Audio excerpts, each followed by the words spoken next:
নমস্কার, সকলকে শুভেচ্ছা জানাই শেষের কবিতা সুন্দরবন ইউটিউব চ্যানেলের পক্ষ থেকে।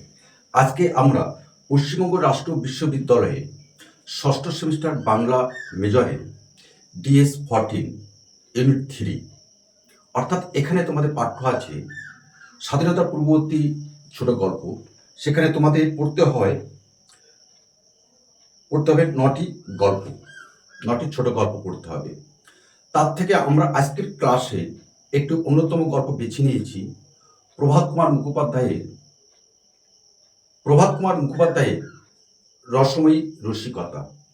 এই রসময়ী রসিকতা গল্পটি যে মূল পটভূমি, সেই মূল পটভূমিটা আজকে ক্লাসে আমি আলোচনা করে দেব। আমরা এই ক্লাসে এই রসময়ী রসিকতা যে বিষয়, গল্পের যে পটভূমি, আমরা এমনভাবে আলোচনা করে দেব তার মধ্যে থাকবে 3টি প্রশ্নের উত্তর। 1, রসময়ী রসিকতা গল্পের নামকরণ এবং তার মনস্তাত্ত্বিকতা পটভূমি। 2, রসময়ী রসিকতা গল্পের গৌরকিশোর চরিত্র। রসময়ী রসিকতা গল্পের রসময়ীর চরিত্র আলোচনা করব। এই 3টি প্রশ্ন তোমাদের মূলত পরীক্ষায় আসে, আর সেই 3টি প্রশ্ন সম্মিলিতভাবে আমরা আজকে আলোচনা করে দেব। শুরুতেই আমরা যে কথাটা বলে রাখি যে তোমরা শুরু করবে যখন পরীক্ষা খাতায় লিখবে, বা আমরা ডিসক্রিপশন বক্সে আমরা এই নোটসটি দিয়ে দেবো, তোমরা সেখান থেকে সংগ্রহ করে নেবে। আলোচনা শুরুতেই আমরা বলে রাখি যে প্রখ্যাত সাহিত্যিক ছোট গল্পকার প্রভাত কুমার মুখোপাধ্যায়ের একটি অন্যতম গল্প রসময়ী রসিকতা। আমরা জানি গল্পের নামকরণ বা সাহিত্যের কোনো বিষয়ের নামকরণ 3টি বিষয়কে কেন্দ্র করে হয়ে থাকে। 1, বিষয়াশ্রয়ী। 2, চরিত্র কেন্দ্রিক। 3, ব্যঞ্জনাধ্বনি। এখন আমাদের এই রসময়ী রসিকতা গল্পটি কি ধরনের গল্প সেটা আমরা বলে দেবো, অর্থাৎ এই গল্পটি নামকরণ কিভাবে করা হয়েছে। তবে আপাত দৃষ্টিতে আমাদের মনে হতেই পারে এই রসময়ী রসিকতা গল্পটি একটি চরিত্র প্রধান, অর্থাৎ রসময়ীর চরিত্রকে কেন্দ্র করে তৈরি হয়েছে। কিন্তু এই কথাটি বললে হয়তো আমাদের সামান্য একটি অসঙ্গতি থেকে যায়। বরং আমরা এখানে বলতে পারি রসময়ী রসিকতা গল্পটি চরিত্র এবং বিষয়কে কেন্দ্র করে, গল্পের বিষয়কে কেন্দ্র করে এখানে এই গল্পটি প্রখ্যাত সাহিত্যিক প্রভাত কুমার মুখোপাধ্যায় তৈরি করেছেন। আর সেখানে আমরা দেখছি এই গল্পের অভ্যন্তরে যে অন্তর্নিহিত অর্থ, সেখানে আছে অমোঘ জীবন সত্য। অর্থাৎ সেখানে আমরা রসময়ী রসিকতার যে রসময়ীর যে চরিত্রের অমোঘ জীবন সত্য আমরা দেখতে পাই। আর সেই অমোঘ জীবন সত্যের মধ্যে আছে তার জীবনের চরম ট্র্যাজেডি। এই চরম ট্র্যাজেডি এবং অমোঘ জীবন সত্যের অভ্যন্তরে একটি দাম্পত্য জীবন কিভাবে নষ্ট হয়ে যায়, একটা দাম্পত্য জীবনে কিভাবে ছলচাতুরি করতে হয়, তার সমস্তটাই কিন্তু আজকে আমরা এই গল্পে আমরা তুলে ধরব। তো আমার প্রিয় ছাত্রীরা, তোমরা শুনতে থাকো আমাদের এই গল্পের আরেকটি অংশ, যে অংশটা শুনলে তোমাদের অনেক কাজে লাগবে এবং পরীক্ষার কাজে আসবে। আমরা ডেসক্রিপশন বক্সেও কিন্তু আমাদের যে লেখার নোটস সেটা দিয়ে দেবো, সেখান থেকে তোমরা সংগ্রহ করতে পারো। তবে শুনতে থাকো রসময়ী রসিকতাটা আসলে কি। আমরা যে কথাটা বলছিলাম আলোচনার শুরুতে, গল্পের গভীরে লুকিয়ে আছে এক অমোঘ জীবন সত্য, আছে মর্মস্পর্শী ট্র্যাজেডি। আর রসিকতার মূলকে কিভাবে একটি দাম্পত্য জীবনের মনস্তাত্ত্বিক জটিলতা ও অপূর্ণতা প্রকাশ পেয়েছে তা বিচার করলেই আমাদের এই গল্পের, অর্থাৎ রসময়ী রসিকতা গল্পের নামকরণের সার্থকতা স্পষ্ট হয়ে ওঠে। আর সেখানে আমরা দেখতে পাই গল্পের নামকরণের পটভূমি ও রসময়ীর রসিকতায় গল্পের কেন্দ্রীয় চরিত্র রসময়ী ও গৌরকিশোরের দাম্পত্য জীবন ছিল অত্যন্ত গতানুগতিক এবং স্বাভাবিক। গৌরকিশোর বৈষয়িক, গম্ভীর এবং কিছুটা উদাসীন প্রকৃতির মানুষ। অন্যদিকে ঠিক রসময়ী এর বিপরীত ধর্মী একটি চরিত্র। সে চঞ্চল, কৌতুকপ্রিয় এবং তার অন্তরে আছে স্বামীর নিবিড় সান্নিধ্য প্রত্যাশী। অর্থাৎ একদিকে আমরা দেখছি গৌরকিশোর যে গম্ভীর, বৈষয়িক এবং উদাসীন প্রকৃতির মানুষ, আর তার স্ত্রী রসময়ী প্রচণ্ড কৌতুকপ্রিয়। সে সকল সময় স্বামীকে সান্নিধ্য পেতে চায়, কিন্তু এটাই হলো তাদের দাম্পত্য জীবনের একটা প্রচণ্ড পার্থক্য।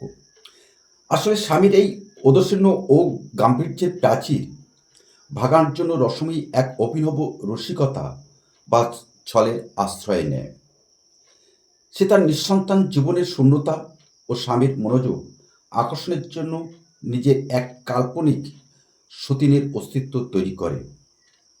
একদিন বাপের বাড়ি থেকে আসার সময় সে এক কাল্পনিক সতীনের ঘরকন্যা ও স্বামীর প্রতি তার কাল্পনিক ভালোবাসার গল্প বানাতে শুরু করে।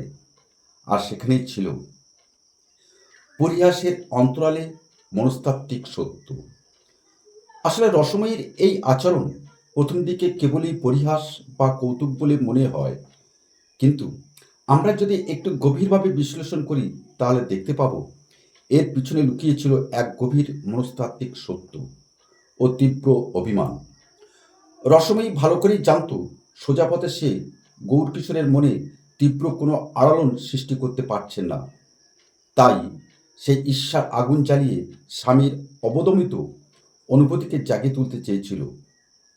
আর সেখানে আমরা গল্পের ভাষায় বলতে পারি, রসময়ী দেখিল এই রসিকতায় তার স্বামী যেন একটু চঞ্চল হইয়া উঠিয়াছেন।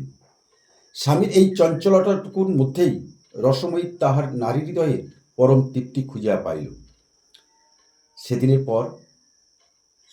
পরের দিন এই মিথ্যা সতীনের গল্পকে পল্লবিত করে তোলে চিঠিপত্রের জাল বনে এবং গৌরকিশোরের মনে এক অদ্ভুত কৌতূহল ও প্রচ্ছন্ন ঈর্ষার জন্ম নেয়। এই রসিকতা আসলে ছিল স্বামীর ভালোবাসা পাওয়ার জন্য এক নারীর আকুল ও মরিয়া চেষ্টা। আর সেই চেষ্টার মধ্যে থেকে আমাদের এই গল্পে উঠে আসে রসিকতার মর্মান্তিক পরিণতি ও গভীর সত্য, যে কথাটি আমরা গল্পের শুরুতেই আমরা ভিডিওতে বলেছি। এই যে রসময়ীর রসিকতা, এটা যে কতটা ভয়ানক হতে পারে, কতটা মর্মান্তিক হতে পারে, এর পরিণতি যে কতটা ক্ষতিকর, কিন্তু গল্পের পরিসমাপ্তিতে সেটাই আমরা দেখে নেব। আসলে গল্পের চরম সার্থকতা লুকিয়ে আছে এর সমাপ্তিতে, যেখানে এই নিখাত রসিকতা এক চরম ট্র্যাজেডিতে রূপান্তরিত হয়। রসময়ীর আকস্মিক মৃত্যুর পর গৌরকিশোর যখন তার শেষ চিঠি এবং সমস্ত গোপন নথিপত্র আবিষ্কার করে, তখন তার চোখের সামনে থেকে সমস্ত কুয়াশা সরে যায়। সে বুঝতে পারে কোনো দ্বিতীয় নারী বা সতীন কখনই ছিল না। পুরো বিষয়টি ছিল রসময়ীর এক নিখুঁত কৌতুক অভিনয়। কিন্তু এই আবিষ্কার গৌরকিশোরকে হাসায় না, বরং এক চরম অপরাধবোধ ও শূন্যতার মুখোমুখি দাঁড় করিয়ে দেয়। সে রসময়ী বেঁচে থাকতে স্বামীর একটুখানি নিবিড় মনোযোগের জন্য ছলের আশ্রয় নিয়েছিল। মৃত্যুর পর সেই গৌরকিশোরের সমস্ত মন জুড়ে একাধিপত্য বিস্তার করে। লেখক গল্পের শেষে দেখিয়েছেন, গৌরকিশোর চিঠিখানি বুকে চাপিয়া ধরিয়া কাঁদিয়া উঠিলেন। এতদিনে তিনি বুঝিলেন রসময়ীর রসিকতা কেবল পরিহাস ছিল না, তাহা ছিল তাহার অবহেলার বিরুদ্ধে এক নীরব ও মরণপণ প্রতিবাদ। পরিশেষে আমরা বলতে পারি যে গল্পটির নামকরণ কেবল রসময়ীর বাহ্যিক চপলতাকে নির্দেশ করে না। রসিকতা শব্দটি এখানে একাধারে হাস্যরস, তীব্র ব্যঙ্গ, গভীর অভিমান এবং পরিশেষে এক মর্মদন্ত বিষাদের প্রতীক হয়ে উঠেছে। রসময়ীর রসিকতা শেষ পর্যন্ত গৌরকিশোরের আত্মোপলব্ধির চাবি হয়ে ওঠে। বাহ্যিক পরিবেশের খোলসটি ভেঙে গল্পকার সেখানে এক শাশ্বত দাম্পত্য মনস্তত্ত্ব ও করুণ রসকে ফুটিয়ে তুলেছেন। সেখানে এই নামকরণের চরম সার্থকতা। তাই বলা যায় গল্পটির নামকরণ সর্বতোভাবে সার্থক এবং ব্যঞ্জনাময় হয়ে উঠেছে। আমরা আলোচনা শুরুতে বলছিলাম নামকরণের বিষয়, কোনো সাহিত্যের নামকরণ হয় তা প্রধানত বিষয়াশ্রী, চরিত্রকেন্দ্রিক এবং কি বলেছিলাম ব্যঞ্জনাধর্মী।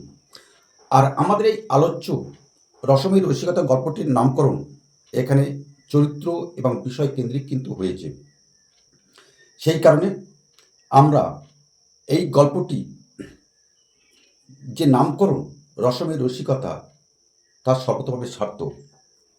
আর রসিকতা করতে গিয়ে কিভাবে একটা দাম্পত্য জীবন অকালে ঝরে পড়ল, তার যে মর্মান্তিক ট্র্যাজেডির কাহিনী প্রখ্যাত গল্পকার প্রভাত কুমার মুখোপাধ্যায় এই রসময়ী রসিকতা গল্পের মধ্য দিয়ে আমাদের সামনে তুলে ধরেছেন। আশা করছি তোমাদের এই ভিডিওটি, আমরা যেটা ভিডিও এবং অডিও ক্লিপটি আমরা প্রকাশ করলাম, তোমাদের কাজে আসবে। যদি কাজে আসে অবশ্যই তোমার বন্ধুদের মধ্যে শেয়ার করে দেবে এবং আমাদের চ্যানেলটি সাবস্ক্রিপশন করে আমাদের পাশে থাকবে। তো আজকে আসি, আগামী কোনো একটা সময়ে নিশ্চয়ই তোমার সাথে আমাদের আবার দেখা হবে। নমস্কার।